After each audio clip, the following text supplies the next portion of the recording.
Good morning बेटा। आज आपकी वर्कशीट मैथ्स की वर्कशीट नंबर 4 आई है और उसका टॉपिक है आंकड़ों का दंड आलेख द्वारा निरूपण। ठीक है, इसमें क्वेश्चन दिया है। कक्षा 7 के कक्षा अध्यापक श्री आर के जैन ने सप्ताह के प्रत्येक दिन कार्यपत्रक भेजने वाले विद्यार्थियों के निम्न आंकड़े प्राप्त किए और हमें उसका दंड आलेख द्वारा आंकड़ों का निरूपण करना है। ठीक है, अब आपको पता है कि डेली वर्कशीट आ रही है आपके पास, है ना। तो उसमें सोमवार, मंगल, बुध, गुरु, शुक्र, शनिवार को आती हैं, है ना।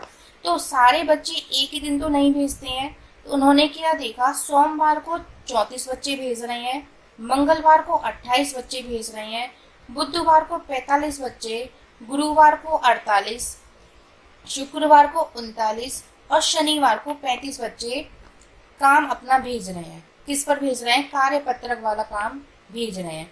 इसको हमें दंड आलेख द्वारा निरूपण करना है। इसके लिए हम क्या करेंगे, एक ग्राफ पेपर लेंगे। हमने क्या लिया यहाँ पर, एक ग्राफ पेपर। ठीक है, सबसे पहले हम ग्राफ पेपर को समझते हैं। ग्राफ पेपर में क्या होता है, जैसे आपका स्केल होता है ना, ये वाला स्केल।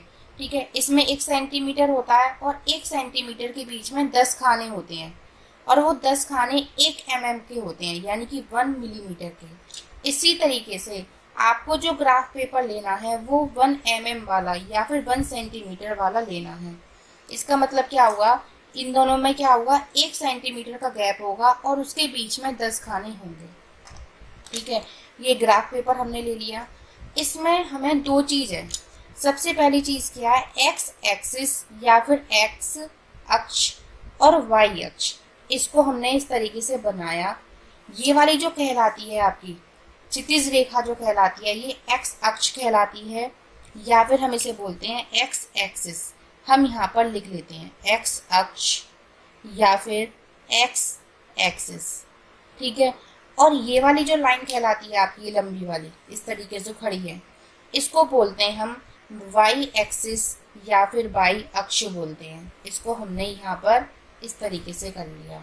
ठीक है, अब आपको पता है, जब हम एक्स अक्ष पर जाएंगे तो यहाँ से शुरू होकर जाएंगे इधर की तरफ। जब हमें वाई अक्ष पर जाना है तो हम यहाँ से स्टार्टिंग पॉइंट लेकर ऊपर की तरफ जाएंगे। जो भी हमारा स्टार्टिंग पॉइंट होता है वो हमारा क्या कहलाता है, जीरो। क्या होगा, ये हमेशा जीरो होगा।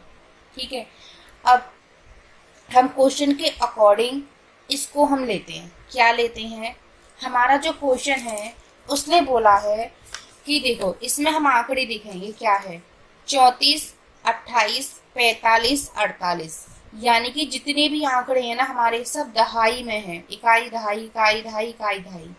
तो हम यहाँ पर जो गैप लेंगे ना वो भी दहाई में ही लेंगे। दहाई का मतलब क्या हुआ, 10, 20, 30, 40, 50, 60, 70, 80।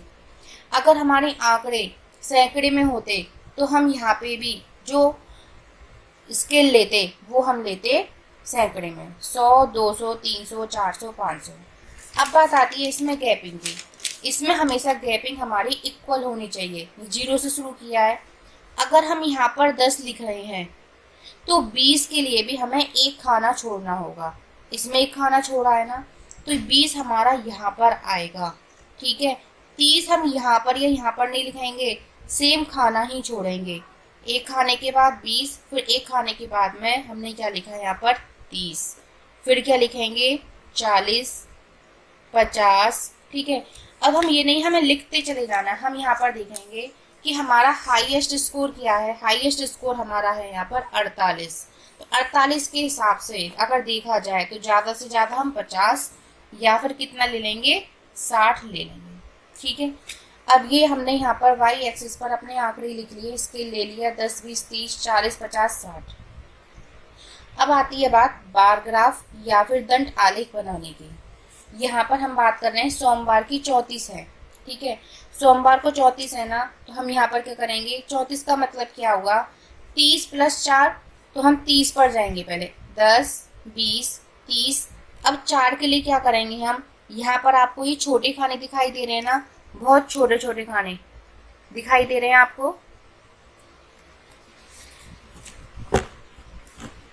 30 के बाद देखिए। ठीक है, तो 1 2 3 और ये 4। ठीक है, अब हम यहाँ क्या करेंगे, देखो इसको समझते हैं पहले। हमें दंड आरेख बनाने के लिए यहाँ पर भी हम क्या करेंगे, जो दंड बनाएंगे ना वो समान होने चाहिए। यानी कि यहाँ से मैंने शुरू किया स्केल से और 1 2 3 4 पे यहाँ पे कर लिया। देखो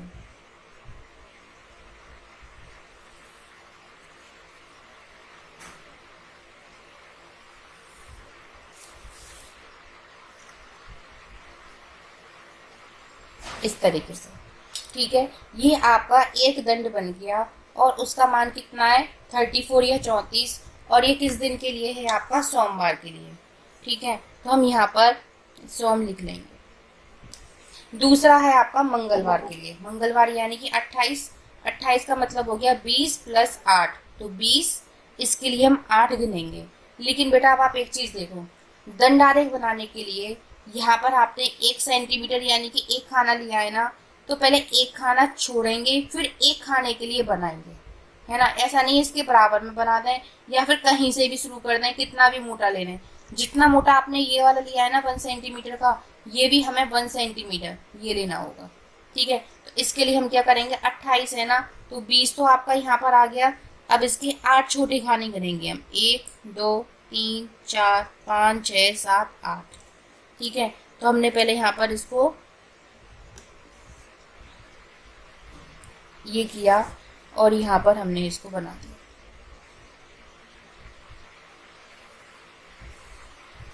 इसी तरीके से हम बुधवार के लिए जो 45 दिया हुआ है, बुधवार के लिए कितना दिया हुआ है 45 48 और ये 39 35, तो बुध के लिए 45 करेंगे तो ये हो गया आपका 40 और इसके आगे कितना हो जाएगा ये 45। 45 के लिए हमने यहाँ पर आगे लाइन खींची और इसको हमने बना दिया। ठीक है, इसी तरीके से हम आगे जो 48 दिया हुआ है वो कर लेंगे।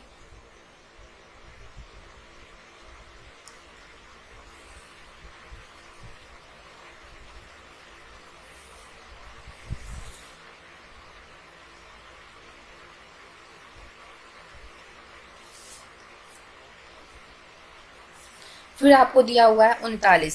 39 के लिए 30 में से 40 में से 1 जाएगा हमारा।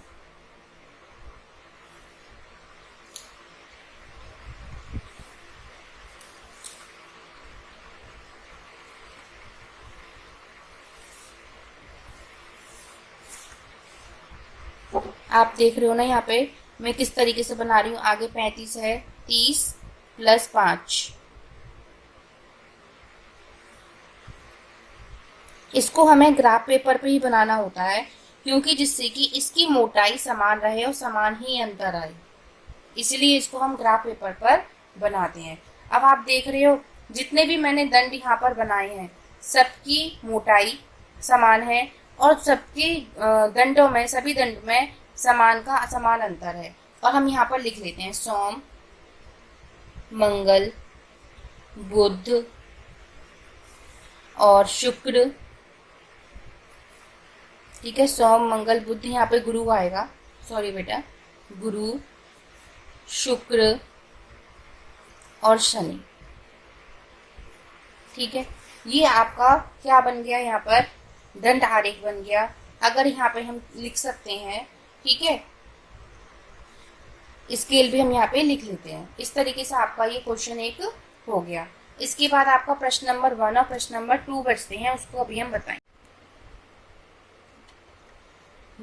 बेटा आपकी वर्कशीट में एक क्वेश्चन है, निम्नलिखित आंकड़े किसी कक्षा के 6 विद्यार्थियों द्वारा 50 में से प्राप्त किए गए कुल अंकों को दर्शाते हैं। इन्हें एक दंड आलेख द्वारा निरूपित कीजिए। ठीक है, इसका मतलब क्या हुआ कि मैंने यहाँ पर 6 बच्चों का पेपर लिया। ठीक है, बच्चों का पेपर लिया, उसमें से 50 में से कुछ बच्चों के नंबर्स मैंने लिखे हुए हैं। ठीक है, अब विद्यार्थी का नाम मैंने ABCD इस तरीके से लिख दिया है। ठीक है, ए जो विद्यार्थी था उसके 25 नंबर आए, बी के 36, सी के 42, डी के 29, ई के 39 और एफ के 45। ठीक है, अब हमें इसका करना क्या है, एक दंड आलेख द्वारा इसको निरूपित करना है। ठीक है, हमने पहले भी क्वेश्चन में समझा था, इसको अब हम एक दंड आलेख इसका बनाते हैं। इसके लिए हम क्या करेंगे, हमने एक ग्राफ पेपर लिया है ये। ठीक है, ग्राफ पेपर लेने के बाद हम सबसे पहले क्या करेंगे, इसमें एक्स एक्सिस और वाई एक्सिस या एक्स अक्ष और वाई अक्ष बनाएंगे। तो एक्स अक्ष कौन सी होती है हमारी, जो क्षितिज रेखा होती है, यानी कि हॉरिजॉन्टल लाइन आपकी एक एक्स एक्सिस होती है। इसको मैंने यहाँ पर इस तरीके से ड्रॉ किया है और मैंने यहाँ पे इसको लिख लिया। क्या लिखा, एक्स अक्ष या एक्स एक्सिस। ठीक है, अब हमने इसी में क्या करा, बाई को बनाया। बाई के लिए मैंने क्या करा है, यहाँ पर इसको यहाँ पर इसी तरीके से वर्टिकल लाइन ड्रॉ कर लिया। ठीक है, इसको मैंने यहाँ पे 0 लिख लिया। 0 क्यों लिखा है आपको बताया था, स्टार्टिंग पॉइंट है, स्टार्टिंग पॉइंट हमेशा 0 से होता है। अब हम इसका स्केल लेंगे। स्केल लेने के लिए क्या करेंगे, हम सबसे पहले आंकड़े देखते हैं वो हमारी किस तरीके से दिया हुआ है, यानी कि डेटा हमारा किस तरीके से दिया हुआ है। आपने देखा ये जितने भी नंबर्स हैं किस में दिए हुए हैं, दहाई में दिए हुए हैं, 25, 36, 42, 29, 39, 45। तो यहाँ पर जो हम स्केल लेंगे वो भी हम किस में लेंगे, दहाई में लेंगे। तो किस में अंतर होगा, 0, यहाँ पे मैंने लिखा 10, यहाँ लिखा 20, यहाँ लिखा 30, यहाँ पर 40, यहाँ 50। ठीक है, अब हम यहाँ पर ए के बारे में बात करते हैं। ए के कितने नंबर आए थे, 25। ठीक है, 25 के लिए ये मैं यहाँ से दंड बनाना स्टार्ट करूँगी या बार ग्राफ बनाना स्टार्ट करूँगी। 20 तो आपका ये रहा, 20 के बाद हम 5 आगे जाएंगे।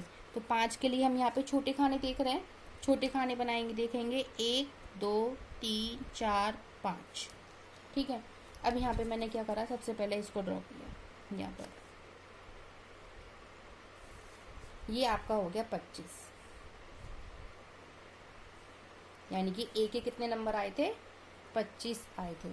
ठीक है, यहाँ पर हमने क्या लिखा, विद्यार्थी का नाम, और यहाँ पे प्राप्तांक भी लिखेंगे। ठीक है, ये क्या है, आपके प्राप्तांक हैं इधर, और ये यहाँ पे हमारे विद्यार्थी के नाम है।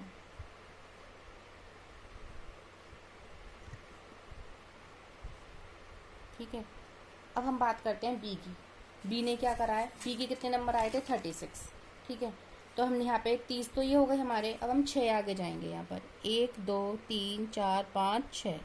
ठीक है, 6 आ जाने के बाद क्या होगा, हमने यहाँ पे इसको बनाया, ग्राफ को बार ड्रॉ किया है। मैंने अभी आपको बताया था कि जो हम बार ग्राफ बनाते हैं वो समान मोटाई का होना चाहिए, यानी कि समान चौड़ाई का होना चाहिए। तो आप देख रहे हो मैं यहाँ पे सेम चौड़ाई या मोटाई ले रही हूँ। तो 36 नंबर किसके आए थे, बी के आए थे। सी के कितने नंबर आए थे, 42। तो 42 के लिए क्या करेंगे हम, मैंने इस तरीके से इसको ड्रॉ किया है, और ये आपके कितने हो गए, 42 हो गए। 42 आए थे किसके, सी के आए थे।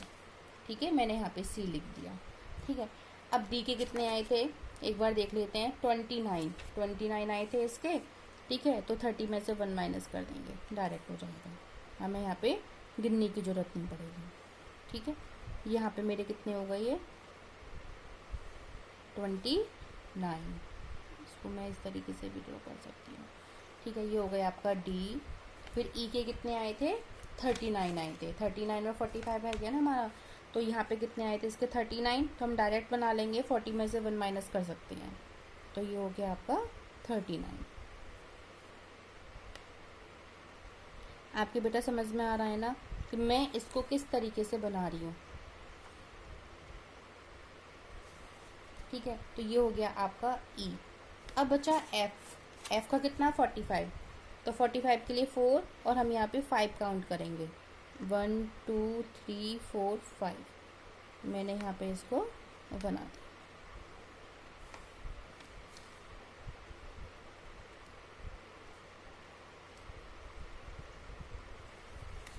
मैंने इसको यहाँ पर पेन से बनाया है, लेकिन आप ध्यान रखेंगे, समझाने के लिए मैंने पेन से बनाया है, डार्क हाईलाइट करने के लिए। आप हमेशा बार ग्राफ पेंसिल से बनाओगे, पेंसिल ही यूज होती है तो आप पेंसिल से बनाओगे। ये रहा आपका क्वेश्चन नंबर 1 का बार ग्राफ, ठीक है। अब आप क्या करोगे, सेकंड जो आप बनाओगे, क्वेश्चन सेकंड है, ये आपको स्वयं करना है, यानी कि सेल्फ करना है। और अगर आपके नहीं समझ में आता है तो आप टीचर से स्पेशली पूछ सकते हैं कि मैम इसमें हमें ये प्रॉब्लम आ रही है।